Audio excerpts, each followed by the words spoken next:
அதற்கு முன்னால் என்னுடைய கோரிக்கை ஒன்று இருக்கிறது. சட்டமன்றம் கூறுகிறது,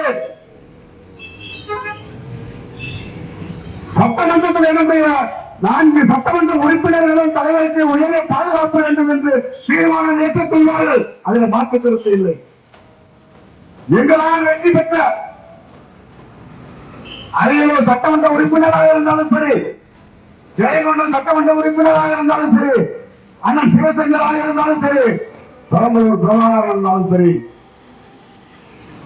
நீங்கள் சட்டமன்றத்தில் எழுச்சி தமிழர்களுக்கு உயரிய பாதுகாப்பு வழங்க வேண்டும் என்று ஒரு தீர்மானத்தை கொண்டு வர வேண்டும். இது எங்களுடைய கோரிக்கை. இந்த கோரிக்கையை நிறைவேற்ற வேண்டிய பொறுப்பில் நீங்கள் இருக்கிறீர்கள். முதலமைச்சர் பார்வைக்கு கொண்டு செல்லுங்கள்.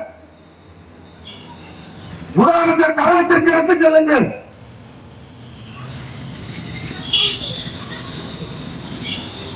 அதோடு மட்டுமல்ல, நம்முடைய முன்னணி நிர்வாகிகள் கூடி பேசி தமிழகத்தில் முதல் மாவட்டமாக எழுச்சி தமிழர் பிறந்த அரியலூர் மாவட்டம்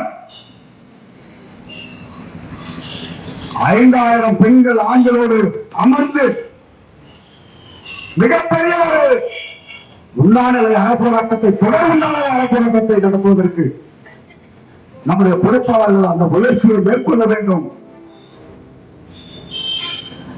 ஒரு விடுதலை என்பது அது தமிழ் தேசிய விடுதலையாக இருந்தாலும், தமிழ் தேசிய விடுதலையாக இருந்தாலும், சாதி ஒழிப்பு விடுதலையாக இருந்தாலும், எந்த மண்ணிலிருந்து தொடங்கியது என்று சொன்னால் அரியலூர் மண்ணிலிருந்து தான் தொடங்கி இருக்கிறது.